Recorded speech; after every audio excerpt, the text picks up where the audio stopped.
संभाजी महाराज कसे पकडले गेले? नेमके काय घडले? गद्दारांनी जर मुघल सैन्याला मदत केली नसती तर आपले छत्रपती संभाजी महाराज कधीही त्या मुघलांच्या हाती सापडले नसते. आपलीच माणसे गद्दार होती म्हणून संभाजी महाराजांना 40 दिवस अतोनात हाल सहन करावे लागले. तरीही ते त्या मुघली सैन्यांपुढे वाकले नाहीत. छत्रपती संभाजी महाराज पन्हाळगडावरती आले होते. हाच तो पन्हाळा ज्याच्याशी राजांच्या आठवणी जडल्या होत्या. इथेच आबासाहेबांची म्हणजेच छत्रपती शिवरायांची आणि शंभूराजांची शेवटची भेट झाली होती. शिवपिंडीचे दर्शन करून बालेकिल्ल्याच्या सदरेवर आलेल्या शंभूराजांच्या मनामध्ये विचारांचं काहूर माजलेलं होतं. सज्जाकोटीच्या किल्ल्यावरनं दिसणारा कोल्हापूर आणि ज्योतिबाचा परिसर बघताना संभाजी राजांनी मालोजी बाबा घोरपडे यांना विचारलं, कोल्हापुरात मोगलाची हालचाल काय चालू आहे? तेव्हा मालोजी बाबा शंभूराजांना सांगू लागले, विजापूर पडल्यावर गोवळकोंड्याच्या मुकब्बर खानाचा किताब देऊन नामजाद केला आहे बादशहानं. तो आपल्या पन्हाळ्यावरती डोळा ठेवून आहे.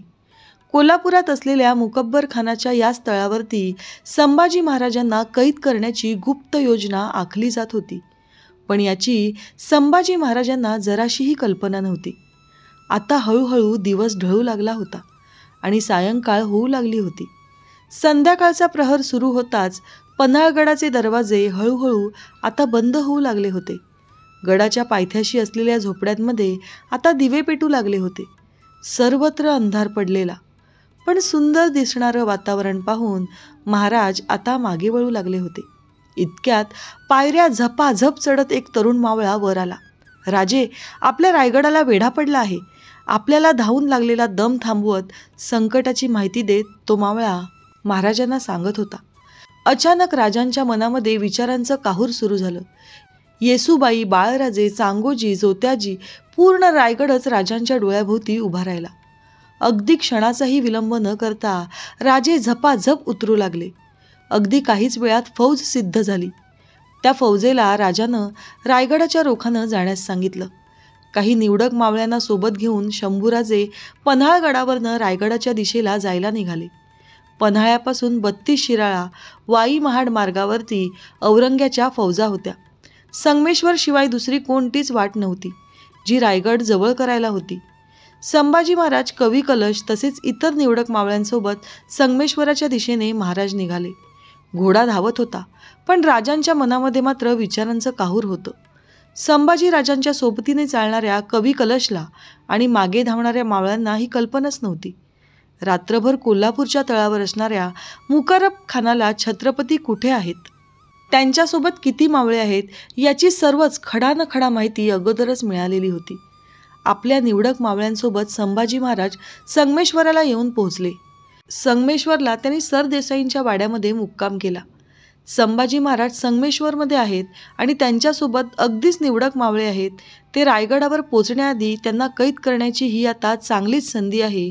ही माहिती मिळालेल्या मुकब्बर खानाने लगेचच संगमेश्वराच्या दिशेने धावायला सुरुवात केली. तोपर्यंत पन्हाळगडावरती मालोजी बाबा घोरपडे यांच्या कानावरती ही बातमी पडली.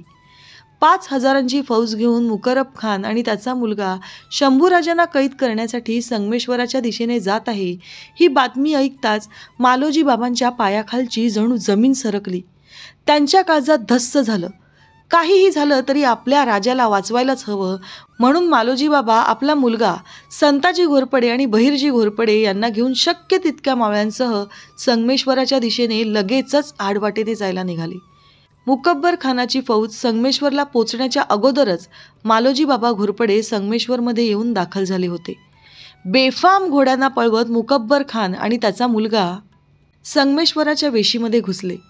आपल्या शंभूराजांच्या जीवाला धोका आहे ही बातमी घेऊन मालोजी बाबा शंभूराजांच्या दालनात पोचले. राजांच्या समोर येऊन ते उभे राहिले. राजे, इथे एक क्षणही आता थांबू नका. हत्यार घ्या आणि बाहेर पडा, असे ते शंभूराजांना सांगू लागले. 5000 मोगलांची फौज आता संगमेश्वरमध्ये घुसली होती.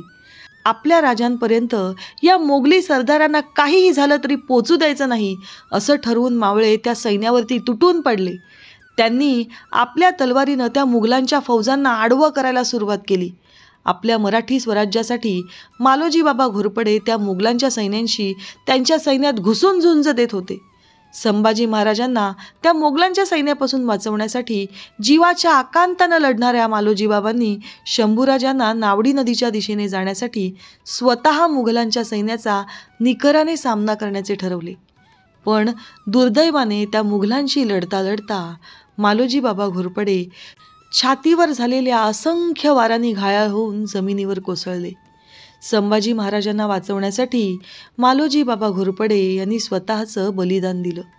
जागोजागी मोगली सैन्यांची लढाई सुरू होती. तलवारींचा खणखणाट ऐकू येत होता. संभाजी महाराजही आपल्या हातातली तलवार सपासप मोगल सैन्यांवरती फिरवत होते. आता संभाजी महाराज आणि कवी कलश नावडी नदीच्या जवळ आले होते. पण पाठोपाठ ती मुकब्बर खानाची फौज देखील वाऱ्याच्या वेगाने जवळ येत होती. नावडी नदीच्या काठी पोहोचलेल्या संभाजी महाराजांच्या कानावरती मालोजी बाबा घोरपडे धारातीर्थी पडल्याची बातमी पोहोचली. आता ही बातमी ऐकताच संभाजी राजांच्या हातातून तलवार खाली पडली. पाठीमागून आलेला एक वार हुसकवण्यासाठी झटकन राजांनी आपली मान कलती करताना राजांच्या डोक्यावरचा टोप उडाला. राजांचा घोडा नदीपात्राच्या दिशेने बेफाम उधळला.